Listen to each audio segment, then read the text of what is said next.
بسم الله الرحمن الرحيم وصلى الله وسلم وبارك على أشرف المخلوقين محمد ابن عبد الله صلوات ربي وسلامه عليه ما دامت السماوات والأرض أما بعد السلام عليكم ورحمة الله تعالى وبركاته.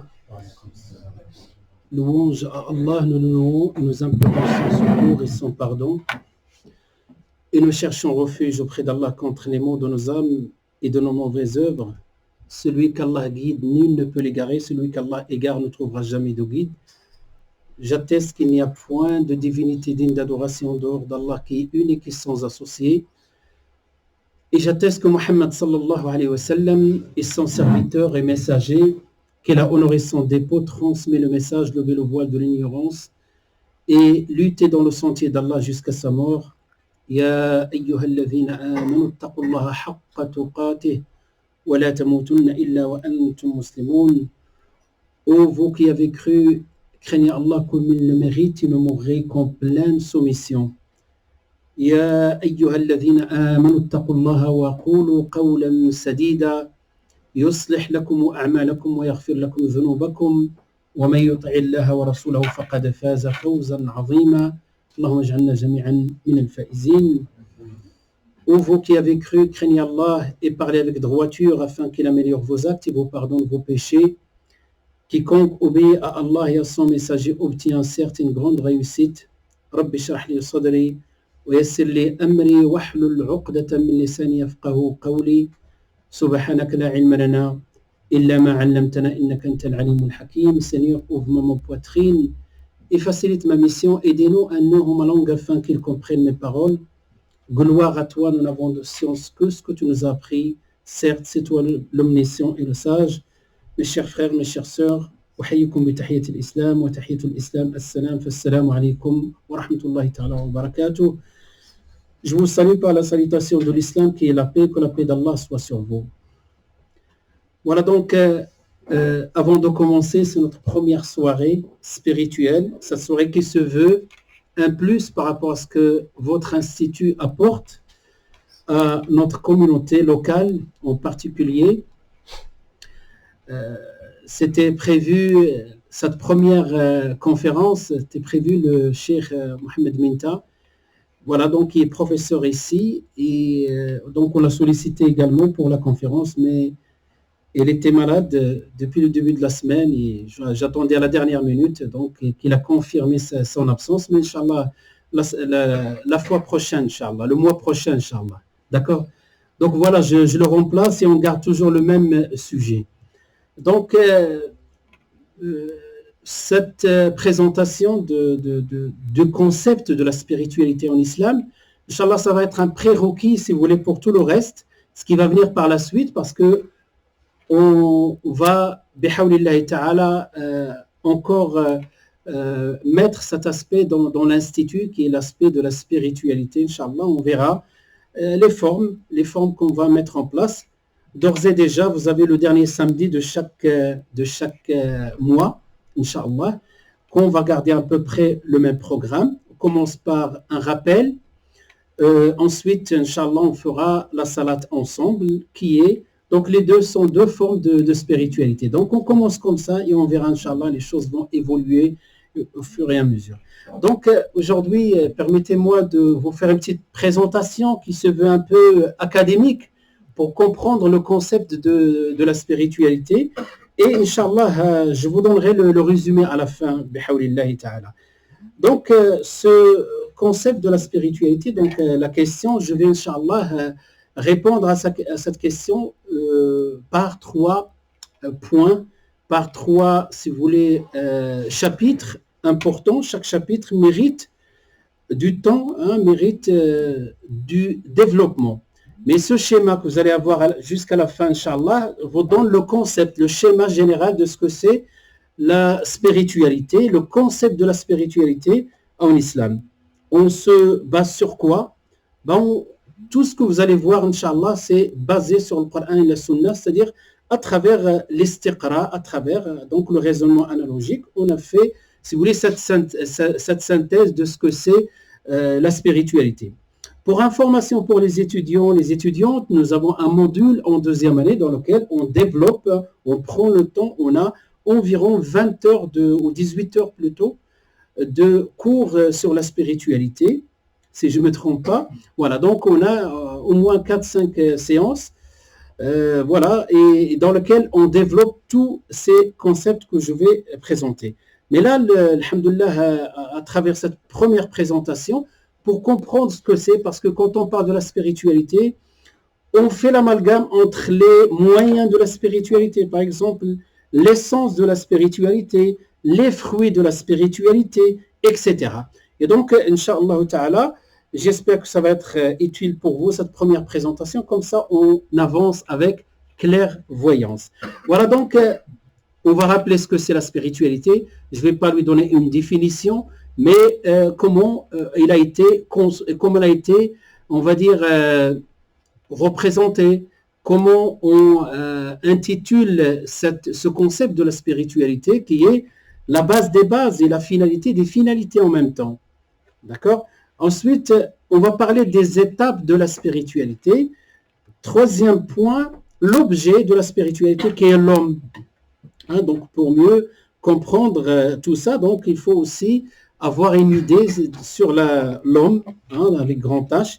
Et enfin, cette spiritualité, une fois qu'elle a été présentée, il y a des entraves, il y a des obstacles qu'il faut aussi associer, comme on dit en arabe, ce concept-là des entraves. Voilà donc les 4 points qu'on va développer, Inch'Allah, bihawlillahi ta'ala, et à la fin, je vous donnerai, Inch'Allah, le résumé de tout ça.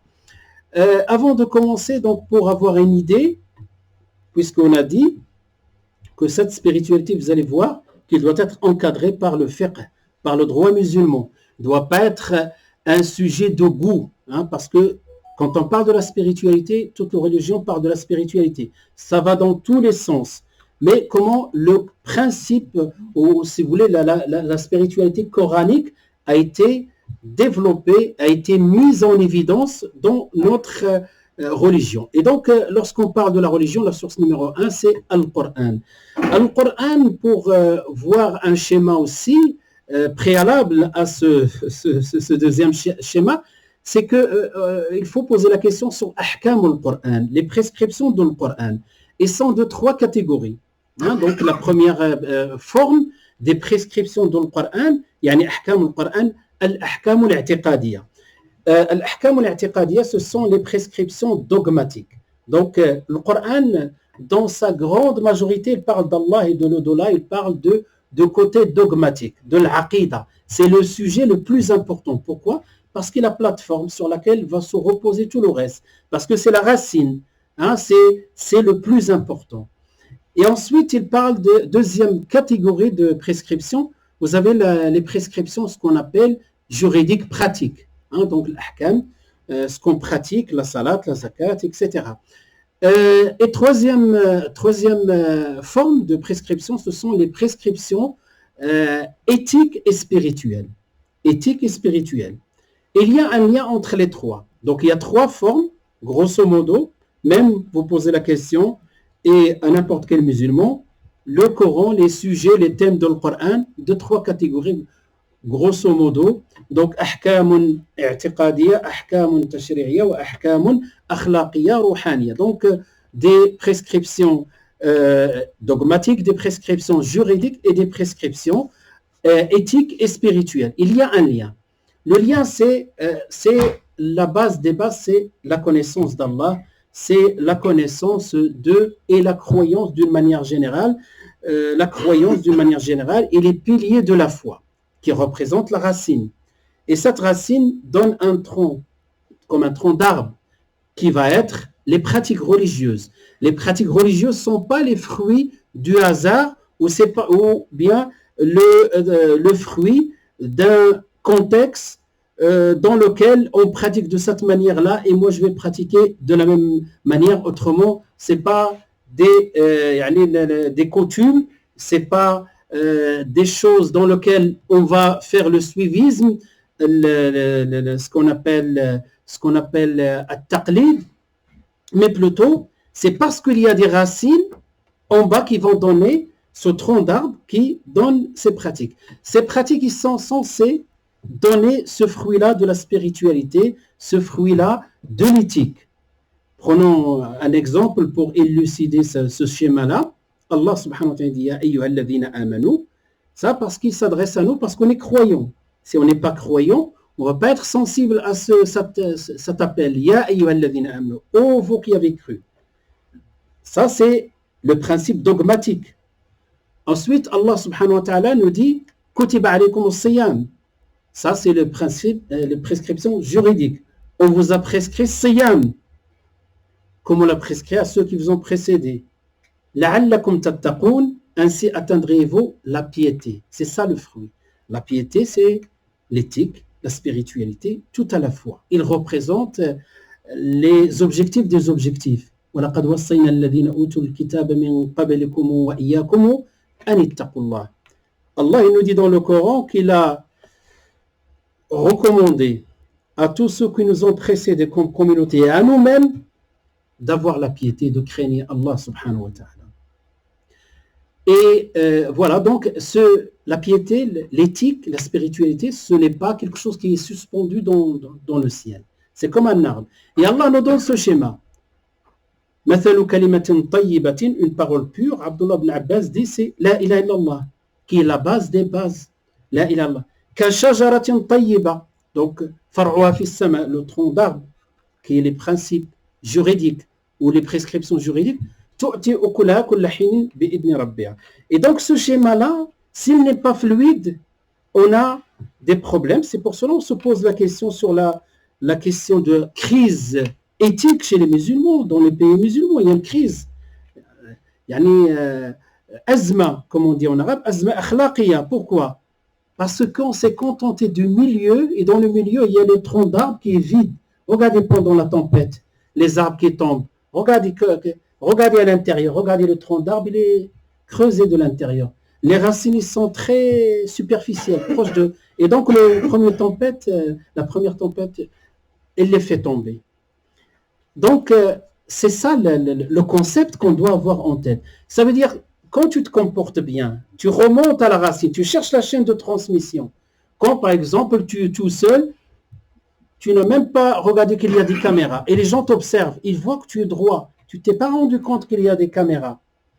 Et ils sont étonnés. Mais en réalité, tu as ce comportement, et il est lié à des prescriptions, qui est lié à la connaissance d'Allah, le tout observateur qui te voit. Quand tu es honnête, ça ne vient pas par hasard. C'est pas on t'a éduqué, on t'a dit, si tu n'es pas honnête, on va te châtier. Non, parce que la croyance qui remonte. Et donc, ce concept-là de la spiritualité, on ne peut pas bâtir une spiritualité sur une mauvaise connaissance d'Allah subhanahu wa ta'ala, ou bien une carence en matière de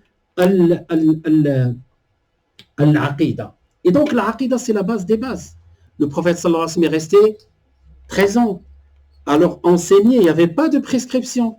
Toute la période médinoise, ce que vous êtes en train d'étudier dans la Sira, toute cette période-là, le prophète sallallahu alayhi wa sallam leur apprenait la connaissance d'Allah, l'amour d'Allah, l'espoir en Allah, la confiance, la patience issue de cette connaissance, l'au-delà, la tombe, le hisab, le jugement, la résurrection, tout ça pendant 13 ans. Et ce n'est pas que pendant 13 ans, même après les 13 ans, durant toute sa vie. Et donc, c'est pour cela l'ulama, quand il exprime les prescriptions dans cette période-là, qui sont des prescriptions, la racine qui est al-aqidah, l'ulama, il l'appelle usul ad-din.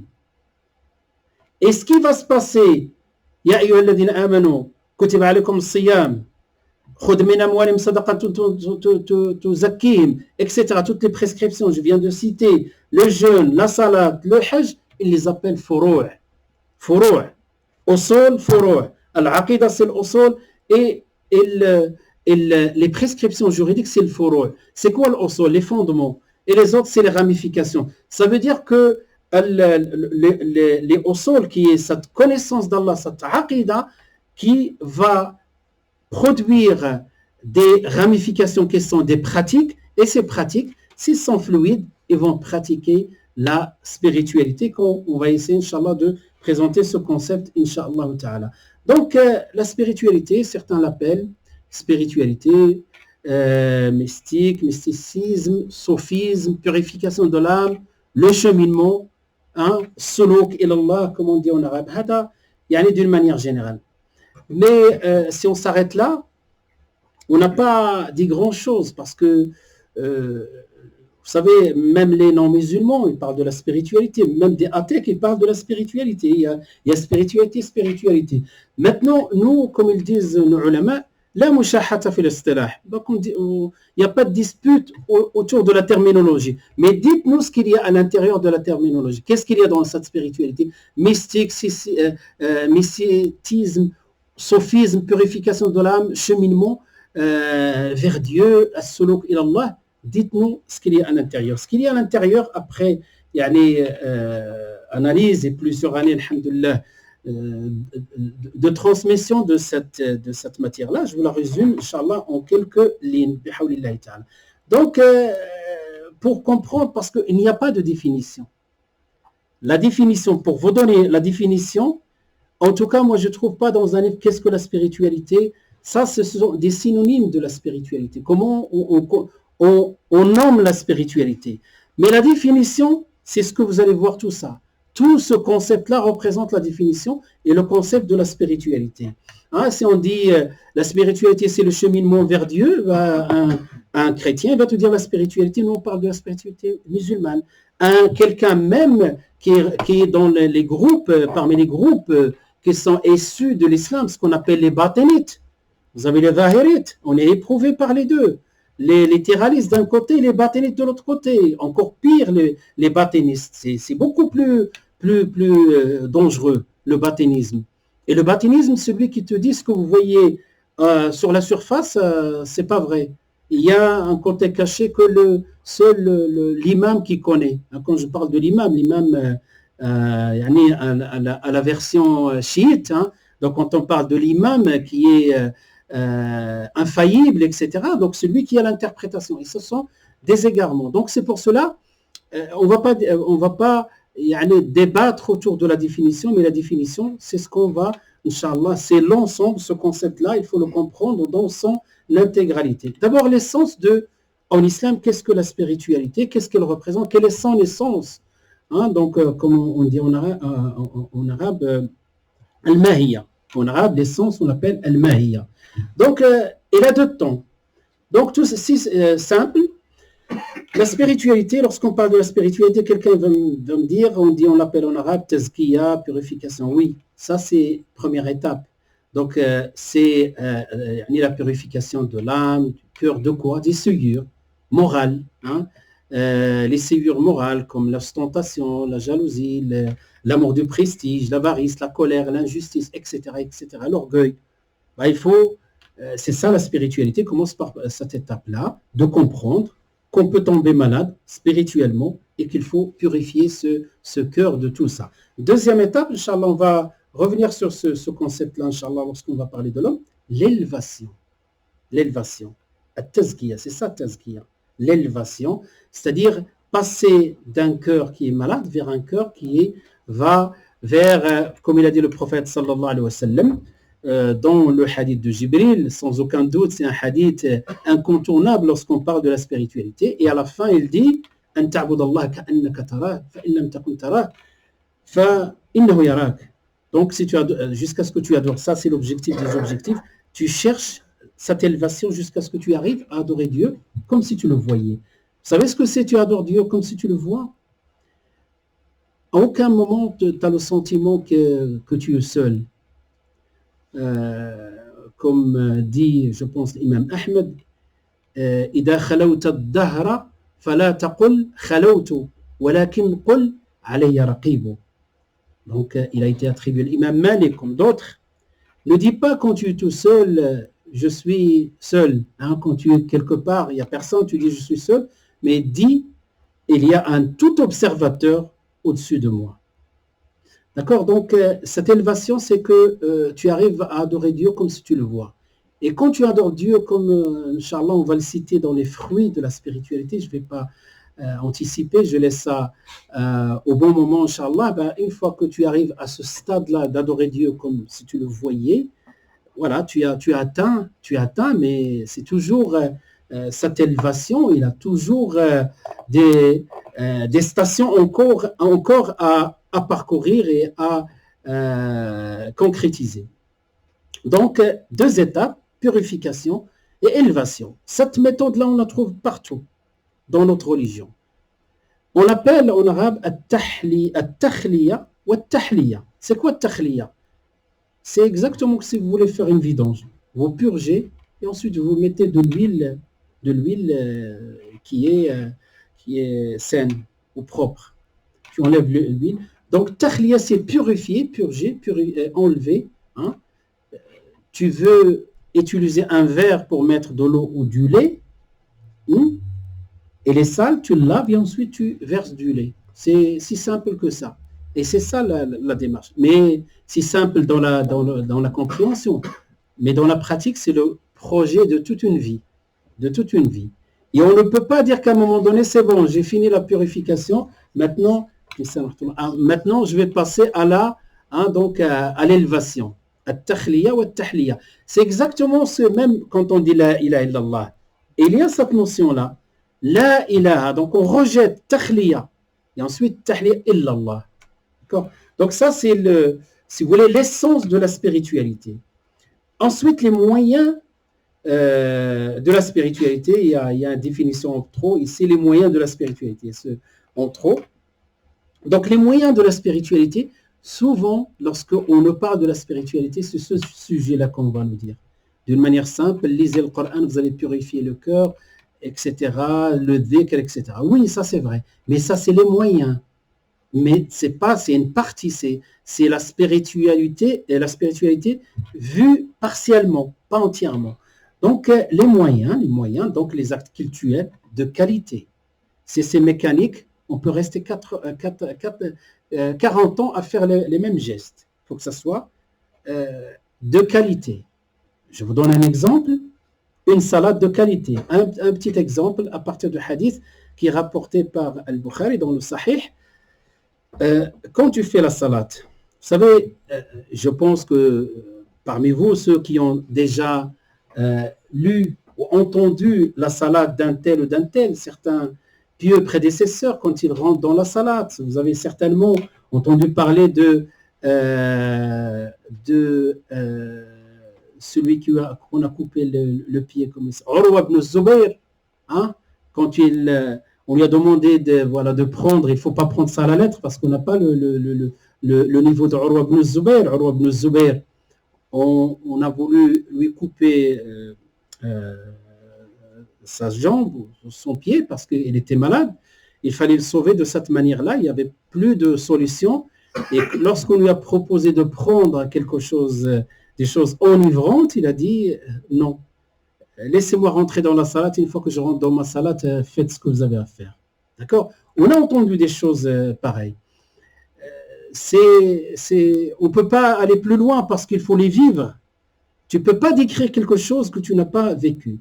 Mais on peut se contenter, par exemple, comme le prophète sallallahu alayhi wa sallam, dans le hadith Qudsi, que j'ai dit rapporté par l'imam al-Bukhari, nous rappelle au moment de la salade ce qui se passe entre le serviteur et son Seigneur subhanahu wa ta'ala. Dans le hadith que vous connaissez aussi, قَسَّمْتُ الصَّلَاةَ بَيْنِي وَبَيْنَ عَبْدِي. J'ai partagé la salat entre moi et mon serviteur. قَسَّمْتُ الصَّلَاةَ بَيْنِي وَبَيْنَ عَبْدِي.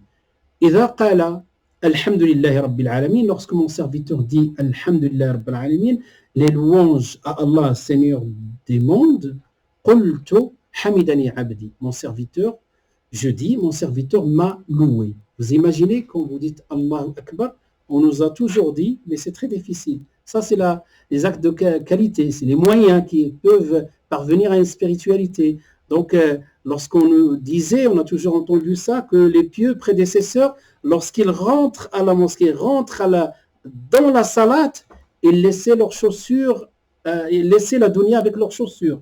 Une manière de dire qu'ils ne donnent pas de l'importance à cette dunya-là. Il ne faut pas prendre aussi les choses à la lettre, il faut toujours être dans l'équilibre.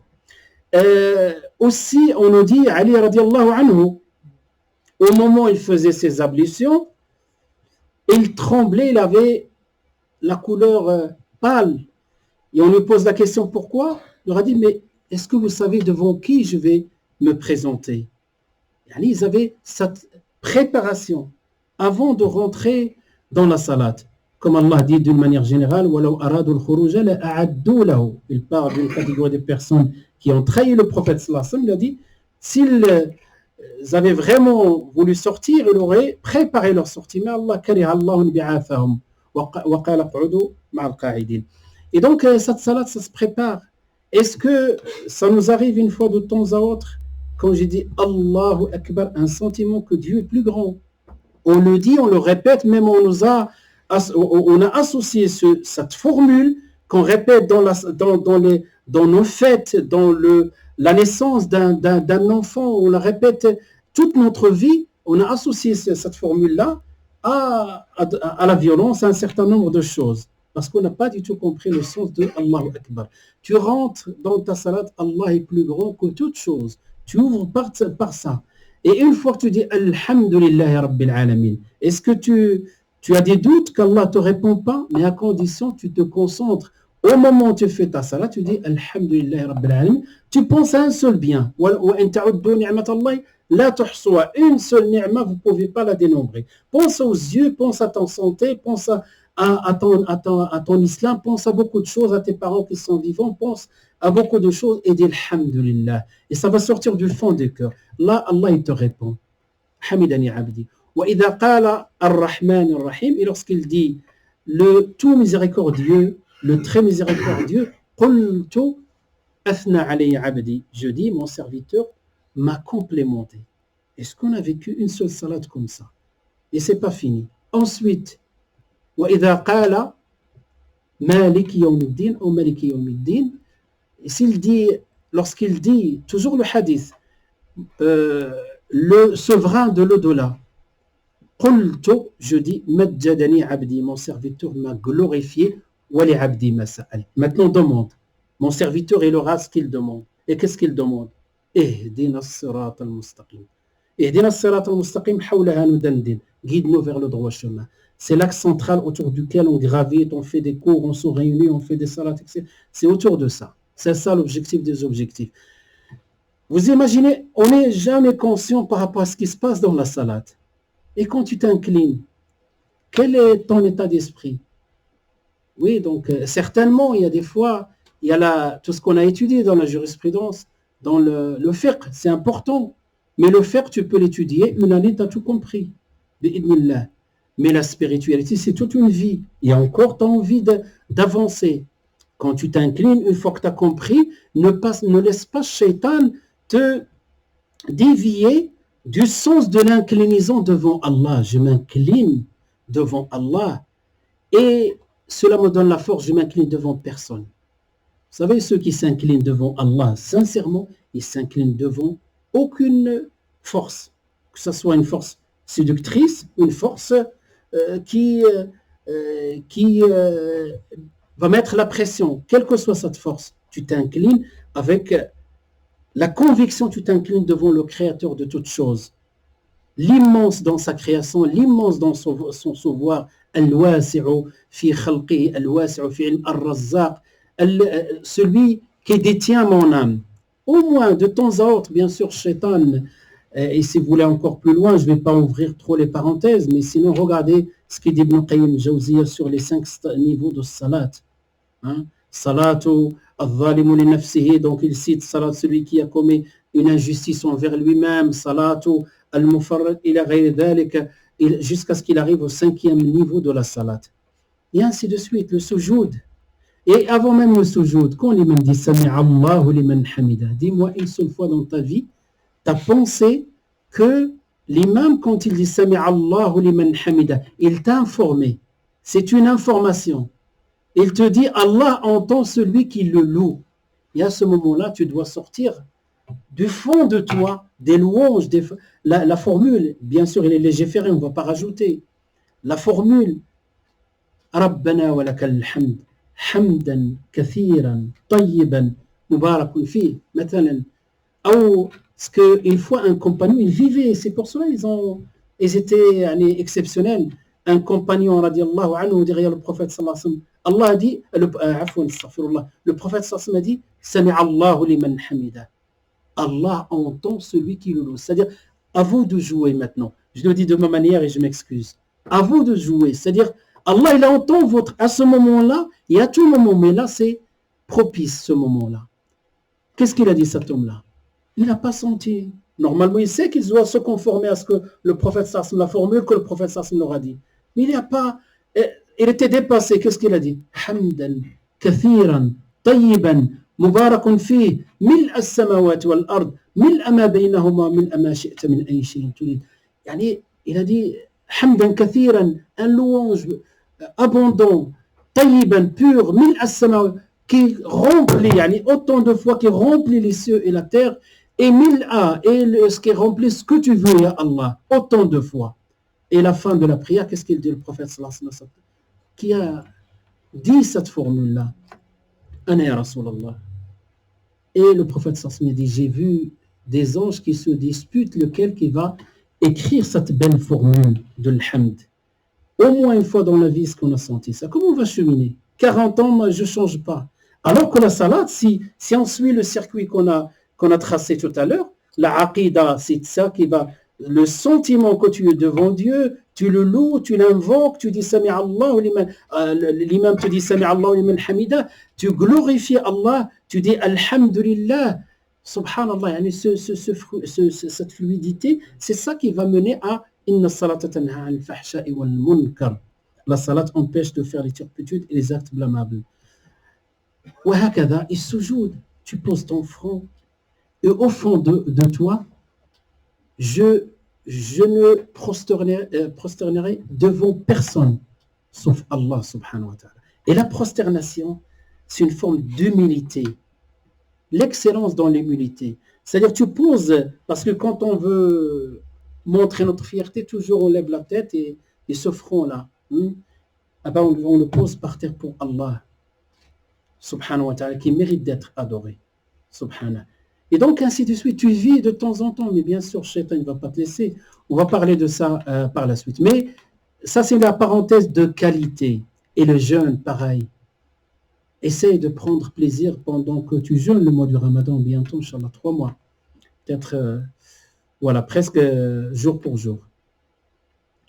La lecture du Coran aussi, un wird. Ça, c'est les moyens, on parle de les moyens.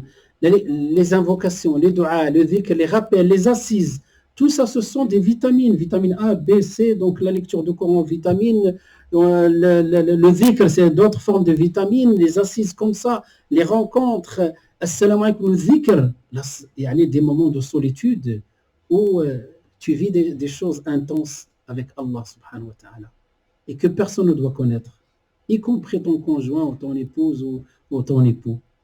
N'est-ce pas? Donc ça, c'est aussi, et les moments intenses, tu les gardes pour toi. Tu le dis à personne. Ça aussi, c'est l'adoration de qualité. يعني أوقات الإنسان يعيش مع ربه سبحانه وتعالى أحوال هكذا يعني لطائف الله كيبعثها في قلبك يعني خليها بينك وبين ربك سبحانه وتعالى. Ça, c'est les moyens. On ne rentre pas, l'objet, c'est de donner le concept général. Ensuite, les fruits. Les fruits, vous savez, les fruits, c'est al-aqida, une connaissance stable, sincère, profonde, ferme, catégorique en Allah subhanahu wa ta'ala. Des pratiques de qualité. Allah ghalib, qu'Allah nous pardonne. Vous savez, quand on fait la salat, salam alaykum, astaghfirullah, astaghfirullah, astaghfirullah, parce qu'on est convaincu que notre salat n'était pas parfaite. C'est pour ça qu'on nous demande pardon. Et ainsi de suite dans toutes les salats. Dans tous les actes, mais par la grâce d'Allah subhanahu wa ta'ala, et t'accorde quand même le salaire qu'il faut. Une fois que tu as ça, la libération d'abord l'ignorance et des péchés. Les péchés, ils ont un impact très, très, très, comment dirais-je, très grave sur nous, les péchés. الصغائر والكبائر. Le hadith du prophète sallallahu alayhi wa sallam qui est rapporté par l'imam Muslim, dans lequel il explique cet impact des péchés sur nos cœurs.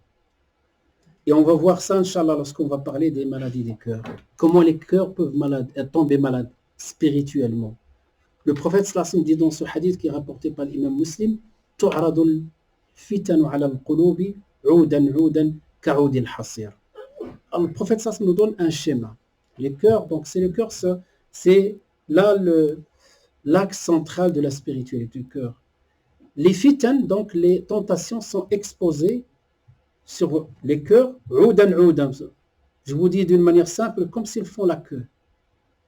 Une fitna qui t'appelle à regarder quelque chose illicite, une fitna qui t'appelle à dire quelque chose illicite, une fitna qui te demande de toucher quelque chose illicite. Et si tu refuses la première, la deuxième part. Donc tout le temps, tout le temps. Le prophète sallallahu, je vous donne le schéma général. C'est ça, ils sont exposés à nos cœurs. Ça, c'est les plus faciles, mais les plus subtils, imperceptibles. Lorsque le shaitan t'envoie une flèche d'orgueil, embellie. Hein? Tu fais des bonnes actions, les gens te saluent, masha'Allah, masha'Allah, et petit à petit, ta bonne action, il peut être influencé par une forme d'ostentation, une forme d'amour de ce qu'ils vont dire les gens. Voilà. Il faut faire très attention. Il faut faire très attention. Et là, plus tu avances, plus tu as la relation avec Dieu intime, il te donne la clairvoyance, al-basira. Ittaqu, hein, comme il a dit Uthman radiallahu anhu, firasat al-mu'min. Il y a cette clairvoyance qu'Allah donne aux croyants. Des choses qui ne sont pas, qu'on ne va pas les étudier dans les formations académiques, on ne peut pas vous expliquer. Ça, c'est des choses, c'est le fruit d'un travail de spiritualité. Et donc, je continue le hadith. تعرض الفتن على القلوب عودا عودا فأيما قلب أشربها. Donc et donc le cœur, deux solutions, soit l'absorber et l'accepter, soit la rejeter. Donc c'est le cœur qui l'accepte, نكثت فيه نكثة سوداء, quelque chose de sombre. Et l'autre, وأيما قلب أيما قلب أنكرها, il la rejette, نكثت فيه نكثة بيضاء, une lumière, حتى تصير القلوب على قلبين, jusqu'à ce que les cœurs deviennent de deux catégories. قلب أبيض لا تضره فتنة ما دامت السماوات والأرض, un cœur pur, aucune tentation ne le touchera tant que les cieux et la terre existent. وقلب مرباد كالكوز مجخية لا يعرف معروفا ولا ينكر منكرا. Et un cœur sombre, renversé, c'est-à-dire comme on dit, il marche sur la tête, il voit les choses à l'envers. Le bien, il le voit comme un mal, et le mal, il le voit comme un bien. C'est ça, à cause de nous. Et donc la spiritualité te donne de l'élévation, te libère de ce fardeau des péchés, parce que les péchés, ce n'est pas un effet comptable. Un péché, deux péchés, trois péchés. Un trou, deux trous, quelque chose de sombre dans mon cœur, qu'Allah nous guide jamais, Inch'Allah. Ensuite, tu trouves la douceur de la foi. La douceur de la foi, combien de fois le prophète Sassmi répète il a goûté à la douceur de la foi, etc. Des hadiths, plusieurs. Ça veut dire que shahid, qu'il y a une douceur de la foi. La paix intérieure et l'apaisement. Le cœur s'apaise. Et quand le cœur est apaisé, tu as atteint le summum du bonheur. Les gens cherchent le bonheur à travers plusieurs chemins, mais le seul chemin vers le bonheur dans ce bas monde-là et le paradis de ce bas monde-là, c'est dans ton ma'nina, cet apaisement intérieur qui vient à partir de l'évocation d'Allah et cette proximité avec Allah subhanahu wa ta'ala. Le bonheur d'ici-bas et bien sûr dans l'au-delà, il t'aide à parvenir à la sincérité. À un moment donné, ce qui compte pour toi, c'est Allah subhanahu wa ta'ala. Ça veut dire que les gens tu es dans le haqq. Vous savez, des fois on peut être éprouvé et même on fait un prêche à la mosquée. Hein? L'imam fait un prêche parce que les gens n'aiment pas entendre ce sujet-là. Hein? Donc lui, il va surfer sur la vague. Il n'y a pas de problème pour leur faire plaisir. Mais quelqu'un qui arrive à ce niveau de sincérité, bien sûr, il faut qu'il y ait de la sagesse. Il ne va pas commencer par la fin, il faut commencer par le début. Il faut regarder le type de public qui est devant toi pour que le prêt soit quelque chose qui convient au public. D'accord? Mais voilà, c'est pour cela, même si les gens n'aiment pas entendre, ou les responsables ou quoi que ce soit, tu restes droit. Tu restes inflexible sur le haqq. Tu restes quelqu'un qui, pour lui, le seul regard qui compte, c'est le regard d'Allah subhanahu wa ta'ala, ar-raqib. La détermination. Vous voyez, tout s'imbrique, tout est lié. La détermination, la volonté ferme, al-azima. Al-azima. Et donc, quand vous voyez quelqu'un qui reste des savants, des exemples, on ne peut pas donner l'exemple de quelqu'un vivant. Donc, on ne sait pas ce qui va se passer demain. Mais ceux qui nous ont précédés, qui ont rejoint leur Seigneur, Allah il dit, min al-mu'minin, parmi les croyants, rijalun, et quand on parle ici, c'est rijalun, comme des hommes et des femmes, sadaqu ma'ahadullah alayh. Ils sont sincères avec leur engagement vis-à-vis d'Allah. Ça, c'est le fruit de la spiritualité. وما بدلوا تبديلا رجال صدقوا ما عهد الله عليه فمنهم من قضى نحبه. Il y en a qui ils ont déjà rejoint leur Seigneur. ومنهم من ينتظر. Et d'autres, نسأل الله أن نكون منهم, qu'on soit parmi eux. ما بدلوا تبديلا. Ce que j'aime dans ce verset, ما بدلوا تبديلا, il reste. Les années passent. Vous savez, notre vie, comme les 4 saisons. La jeunesse, donc on est dans notre jeunesse, c'est le printemps. Il ne change pas. Dans le printemps, il est toujours droit. Ensuite, on arrive à un certain âge. C'est l'automne. Il ne change pas. Ensuite, on avance, on arrive à un certain âge. C'est l'hiver, l'automne, il ne change pas. Le kharif, j'ai inversé l'hiver, l'automne, l'hiver. Donc, c'est pareil. On fait d'une manière ou d'une autre. Ce sont ce qu'on appelle les lois universelles. Sunan al-Kawni. On ne change pas, on reste stable. On est raffermi, al-thabat. Et donc ça, c'est la détermination, c'est le sérieux, c'est la volonté, c'est le fruit. C'est le fruit. Voilà, donc ça, c'est les étapes de la spiritualité. Ensuite, l'objet de la spiritualité. L'objet de la spiritualité, c'est l'homme. C'est comme on a dit, voilà, qu'est-ce que la spiritualité? On peut parler de ces 3, l'essence, les moyens, les fruits. L'objet, c'est l'homme. Donc l'homme, Allah subhanahu wa ta'ala ne nous a pas livré à nous-mêmes. Il nous a donné toutes les informations suffisantes pour cheminer vers lui. Spiritualité, souvenez-vous, le cheminement vers Dieu subhanahu wa ta'ala. Qu'est-ce que cet homme-là? L'homme, comme on dit, a multiples dimensions. Si on compte que 3, la dimension corporelle ou la dimension physique, matérielle, qui est à partir de l'argile. La dimension spirituelle, c'est ruh, c'est ce que Allah subhanahu wa ta'ala a mis dans notre corps, à partir de ruh, et la raison qui nous différence des autres créatures. C'est pour cela Allah nous a honorés par la raison et nous a donné la responsabilité. On est digne. Les autres créatures, ils sont comme quelqu'un qui est insensé. Il ne peut pas porter une responsabilité. Mais toi et moi, on porte une responsabilité. Allah nous a honorés. C'est pour cela nous a donné tout ce schéma-là, on trouve dans le Coran.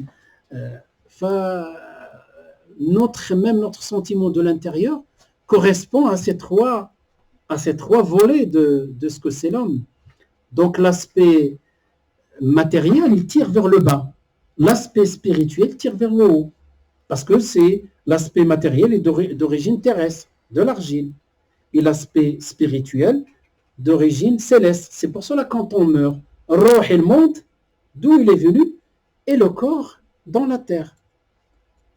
Et donc, il faut tenir compte de ça. Et le Coran et l'islam d'une manière générale, le Coran, la Sunna, l'islam d'une manière générale, nous a donné des moyens pour entretenir les trois dimensions et mettre de l'harmonisation entre les trois. Il ne faut pas qu'il y ait un déséquilibre entre l'un ou l'autre. D'accord? Il nous a donné les moyens. Ce n'est pas l'objet de cette présentation, mais la dimension qui nous intéresse dans ça, par rapport à la spiritualité, c'est le al-qalb, al-nafs.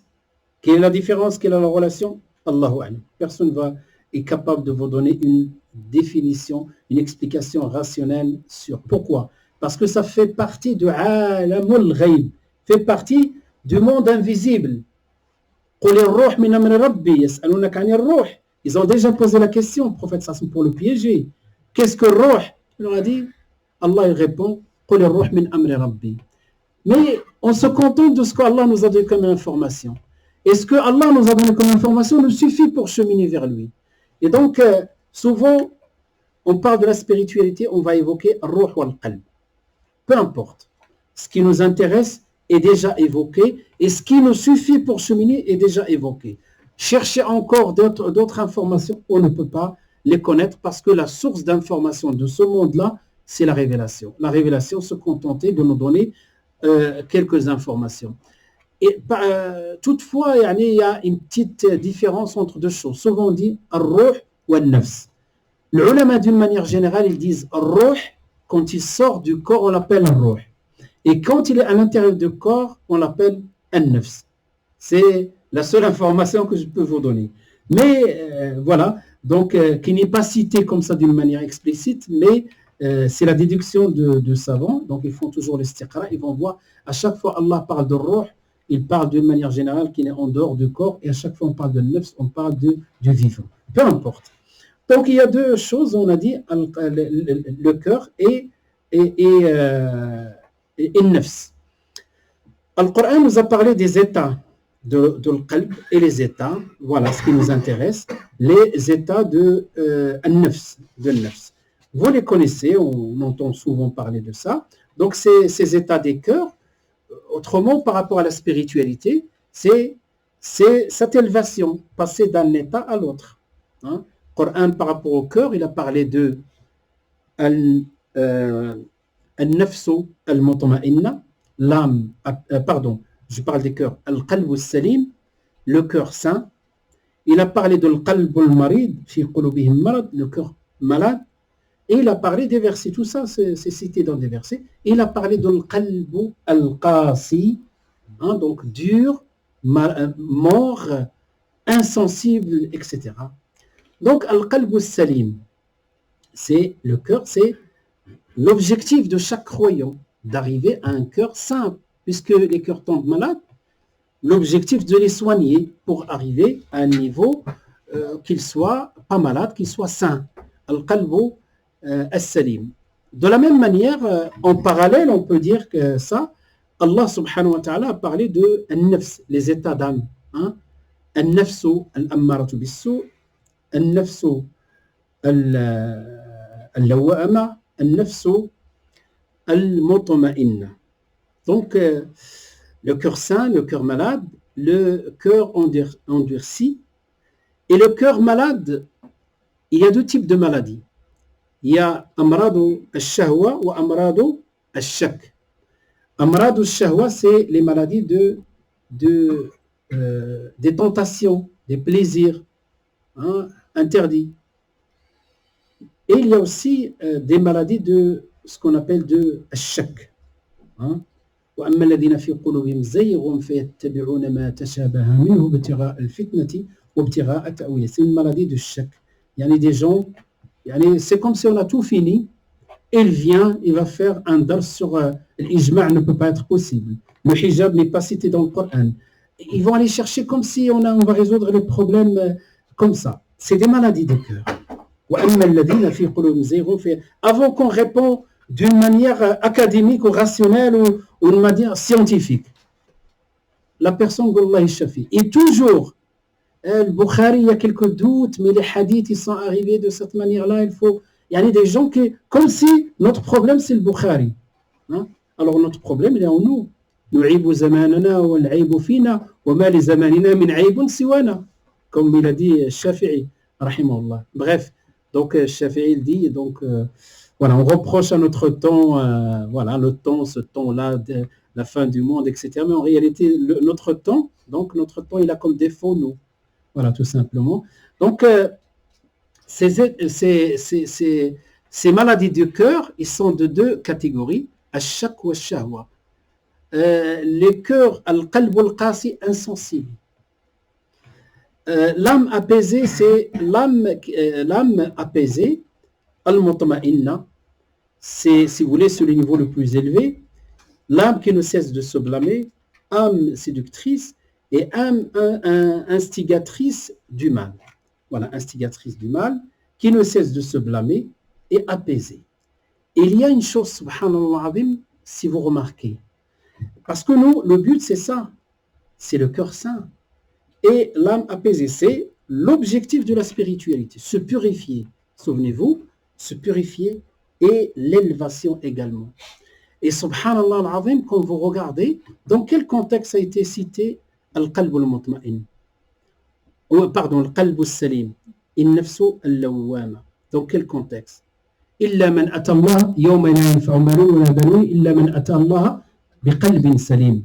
Il parle de l'au-delà, il parle de cœur, le jour où ni les enfants ni les biens ne seront d'aucune utilité sauf celui qui vient avec un cœur sain. Le contexte, c'est lequel? L'au-delà. Et lorsqu'on parle de l'âme apaisée, dans quel contexte? La mort, on est en train de quitter le dunya.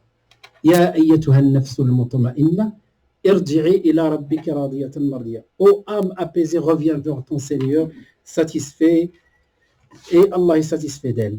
Donc vous voyez, subhanallah, comme c'est un objectif de cheminer jusqu'à la fin de notre vie et atteindre ce niveau-là de le cœur qui va évoluer, l'âme qui va évoluer jusqu'à ce qu'il atteint. Et subhanallah, le résultat à la fin c'est le travail, c'est le fruit. Donc le contexte de la mort et le qalb saint est dans le contexte de l'au-delà. Et c'est là où il va être utile pour nous, c'est ce moment-là. Et donc ça, d'une manière indirecte, c'est une indication qu'il y a un cheminement. On a tous touchés par des maladies du cœur. On lutte tous les jours contre ces maladies, si on est conscient de ces maladies. C'est ça le problème. Et donc, Inch'Allah, on va les citer quelques cas d'exemple. Tout à l'heure, je vous ai dit quels sont les types de maladies. Vous avez les maladies les plus qui touchent la plupart des musulmans. C'est ce qu'on appelle l'ostentation, riya. Hein? Ça, c'est la première maladie. On est tous exposés. Même on vient et tu vas même à la mosquée. Il faut faire attention. Pourquoi? Pose-toi la question. Et s'il le faut, chaque fois que tu te déplaces à la mosquée, tu viens pour apprendre, pose-toi la question. Est-ce que pour tel ou tel? Parce que des fois, à force, comme on dit, al-'adatu aduwatu al-'ibada. Les habitudes sont l'habitude, c'est l'ennemi de la ibada. Alors que la ibada doit être associée à chaque fois d'une intention sincère pour Allah. Vous savez, on fréquente par exemple des lieux bien dans un premier temps, et à un moment donné, il devient plaisir parce qu'on rencontre tout le monde. Il faut revoir Taniya, comme il a dit, Zuhri, montagne de science, Zuhri. C'est le cheikh de l'imam Malik qui disait, il n'y avait pas quelque chose qui m'échappe comme ma bonne niya. Et celui qui dit non, moi tout va bien, c'est qu'il n'est pas conscient. C'est très intéressant de voir. L'orgueil plutôt, ouais, voilà, l'orgueil, ça c'est une des maladies les plus graves qui a touché, donc il y a plusieurs formes d'orgueil. C'est la maladie la plus grave, l'orgueil. Il empêche la personne d'apprendre, il empêche la personne d'avancer, il empêche la personne de recevoir des conseils, etc. Et ainsi de suite. La jalousie, comme l'a dit le prophète sallallahu alayhi wa sallam, al-hasad, ta'akulu al-hasanat kama ta'akulu an-naru al-hataba. Donc la jalousie, l'envie, envier quelqu'un, pas la rivalité dans le bien, ça c'est louable. Mais la jalousie, c'est souhaiter que ce bien que possède quelqu'un soit enlevé. Eh bien, cette jalousie-là, le prophète sallallahu alayhi wa sallam a dit, il dévore les bonnes actions, les hasanat, comme le feu dévore le bois. Donc ça, ce sont des maladies destructives. Subhanallah, on a mal à la tête, on a ça, on a faim. Tout de suite, le côté enveloppe, le côté physique, on donne beaucoup de soins, sport, kada, alimentation équilibrée, très bien, tout ça, c'est au contraire, c'est très bien. Mais quand le cœur est dur, quand je n'arrive plus à faire ce que je faisais avant, quand je m'abstiens même de venir écouter, vous savez, les meilleures bonnes actions que vous pouvez faire, surtout pour nous tous et surtout les jeunes, de venir et se déplacer et des fois s'arracher du lit pour venir apprendre. Vous faites ce qu'il y a de mieux après les obligations. Ben, quand tu vois à un moment donné, il t'arrive quelque chose et tu n'as plus l'envie. C'est que tu es touché par une maladie, qui est une maladie, ne serait-ce que la paresse, si ce n'est pas autre chose plus grave que la paresse. Hein? Donc Allah nous guide nos cœurs. Et l'amour du prestige, ça c'est quelque chose, hubbul jah, l'amour du prestige. Bref, toutes ces maladies-là peuvent toucher le cœur. Il faut les soigner. Par quoi? Par le cheminement, par le spirituel. Et ça va prendre du temps. Il n'y a aucun médecin qui va te dire on va te faire une opération et tu vas avoir un cœur sain. Non, c'est un travail de tous les jours, une vigilance. Parce que le qalb salim, il est vigilant. Comme ils disent, en état de veille. Vous avez entendu le hadith du prophète sallallahu tout à l'heure. Ils sont exposés, il faut que tu sois vigilant. Ne serait-ce que des fois, quelqu'un il a acheté une belle maison, une belle voiture, hop, Shaitan t'envoie un message, une insufflation, comment ça se fait, il a eu tout ça alors qu'il est jeune, et tu commences le cœur il commence à travailler sur la jalousie. La jalousie. Après, si tu ne crains pas Dieu et si tu n'as pas comment on appelle un Z, un minimum de spiritualité, tu vas passer au mensonge, tu vas passer à dire calomnier la personne. Et là, tu es en train, tu ne fais pas attention. Ta salat, ta zakat, ton hajj, ton jeûne le lundi, mardi, etc. Il est en train de dévoré par le hasad wal iyad billah. Donc le qalb salim il est en état de veille. Ruh pareil. Donc le ruh il peut être touché par ces maladies. Une fois qu'on a compris ça, d'accord, alhamdulillah, on va avancer, on va faire le nécessaire, inchallah, on fait très attention. Sachez que ça va pas être si simple que ça. C'est pas impossible. Ce n'est pas très difficile avec l'aide de Dieu. Il ne te laissera pas tomber, Allah subhanahu wa ta'ala. Si tu es sincère avec lui, il ne te laissera pas. Mais il faut que tu saches que ça va être un travail sérieux. Ce n'est pas un tournoi de foot, non, c'est quelque chose de sérieux. C'est un travail de toute une vie. Donc, quelles sont les entraves? Les maladies, des cœurs, on a parlé de ça. Les états, les pièges de Shaitan. Et je finis avec ça, Inch'Allah. Piège de Shaitan Ibn Qayyim Jawziyya. Si je peux citer quelques livres qui peuvent être utiles, ils sont, alhamdoulilah, tous les livres que je vais citer sont traduits. Par exemple, l'élévation. Là, on parle des stations. Hein? Il y a le maqamat, les stations. Vous avez le livre de Ibn Qayyim Jawziyya de Madarij as-Salikin, les sentiers des itinérants. Donc, il parle de ces stations-là. Vous avez surtout cette partie-là que je veux évoquer, que j'ai pris de livre de Wabil Sayyib. Ce livre de Wabil Sayyib, c'est un tout petit livre. Mais au niveau de, subhanallah, de l'Fawaid, tous les livres de Ibn Qayyim Jawziyya et de son cheikh Ibn Taymiyyah, c'est subhanallah, sont particuliers. Al-Wabil Sayyib, c'est un petit livre, tout petit, et dans laquelle il parle de dhikr, il te donne des schémas, comment le cœur, la citadelle. Vous savez pourquoi celui qui a écrit la citadelle, il est mort il n'y a pas longtemps, Tahan, rahimahullah, il n'y a pas longtemps, ce livre qui a fait le tour du monde. Et moi, je le distribue pratiquement toutes les semaines aux personnes détenues. C'est un livre, tout le monde le demande. Ce livre-là, son auteur, il a choisi un nom qui est très intelligent. Citadelle du musulman. Hisn. Hein? Hisn, c'est comme si tu protèges ta foi à l'intérieur. Donc, il explique ce concept-là dans son livre. Et il dit, voilà les pièges de Shaitan. Comment il commence avec toi? Il parle de 6-7 pièges. Premier piège, il t'invite à tomber dans la mécréance, le kufr. Il a réussi avec beaucoup. Toi, tu n'acceptes pas. Avant que je continue avec Shaitan, pour regarder, Shaitan, il ne désespère pas. Le prophète sallallahu nous explique ça. Il a essayé avec les musulmans, avec Et il n'a pas réussi. Regardez ce qu'il a dit le prophète. Il nous avertit, on est conscient. Le prophète sallallahu alayhi wa sallam dit Inna ash-shaytana ya'isa an yu'bada fi jazirati al-arab, walakin fi at-tahrishi baynakum. Yani, lam ya'as fi at-tahrishi baynakum. Shaytan a désespéré d'être adoré dans la péninsule arabique, mais il n'a pas désespéré de mettre la zizanie entre vous. D'accord? Il a commencé par la mécréance. Ça ne marche pas pour certains, ça marche pour d'autres. Ensuite, al-bid'a. Ce n'est pas le bid'a par rapport à ce qui répètent certains jeunes qui n'ont pas compris ce que c'est le sens du bid'a. Moi, je parle de bid'a al-i'tiqadiyya. Je parle de bid'a dans l'adoration majeure. La bid'a comme qui te va sortir de l'orthodoxie sunnite. Hein? Et l'essaie, parce que le bid'a, c'est quelque chose de grave. Je ne parle pas. Il y a quelqu'un qui fait dhikr avec subha ou pas subha. Ça, c'est des fausses...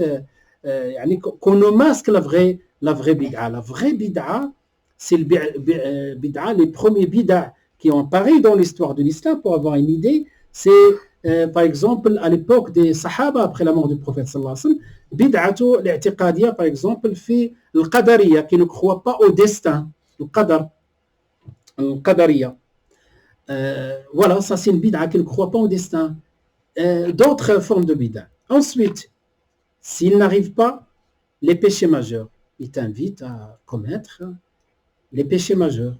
Il va te séduire pour tomber dans les péchés majeurs. زين للناس حب الشهوات من النساء والبنين والقناطر المقنطرة إلى آخره من الذهب والفضة والخيل المسومة والأنعام والحرث ذلك متاع الحياة الدنيا. Lisez donc, sinon, pour la traduction, c'est dans sourate Al-Imran, verset autour de 10-11, ce qui a été embelli. Hein, pour l'homme et la femme, les péchés majeurs. Ensuite, tu ne veux pas, au moins des péchés mineurs, et essaie de faire tomber. Des péchés mineurs, quelques regards, quelques paroles à droite et à gauche, médisance, petit à petit, comme ça, parce que c'est les péchés mineurs s'accumulent et vont faire une petite montagne. Sinon, tu fais très attention, ta langue, tes yeux, pas de péché majeur, ni mineur, ni bid'a, l'excès dans la permission, au moins. Allez, accorde-nous celle-ci. L'excès dans la permission. L'excès dans la permission, le hukm de l'excès dans la permission, c'est qu'il est makro, qu'il est déconseillé, il n'est pas haram.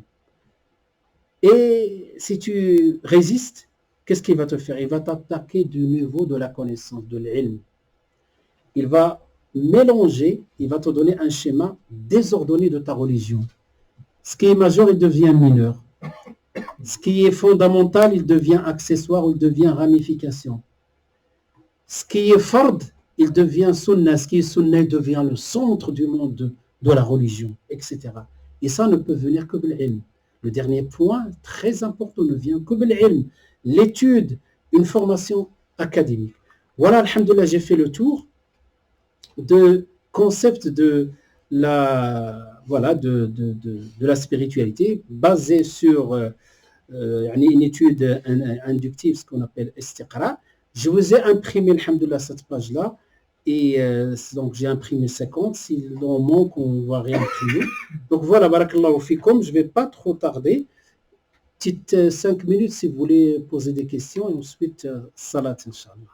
Et on commence à mettre un peu de pratique dans la spiritualité. On va penser à Al-Fatiha, comme on va maintenant la lire aujourd'hui. On va essayer de la lire différemment, Inch'Allah. Barakallahu fikum wa sallallahu wa sallam wa barak ala sayyidina Muhammadin wa ala alihi wa sahbihi ajma'in. Alhamdulillah. Est-ce que vous avez une question? D'accord, alhamdulillah. Donc on s'arrête à ce niveau-là pour que ça ne soit pas trop long. Et Inch'Allah, donc la suite du programme, on va faire salat avec nos shuyukh, alhamdulillah, ils sont là. Voilà.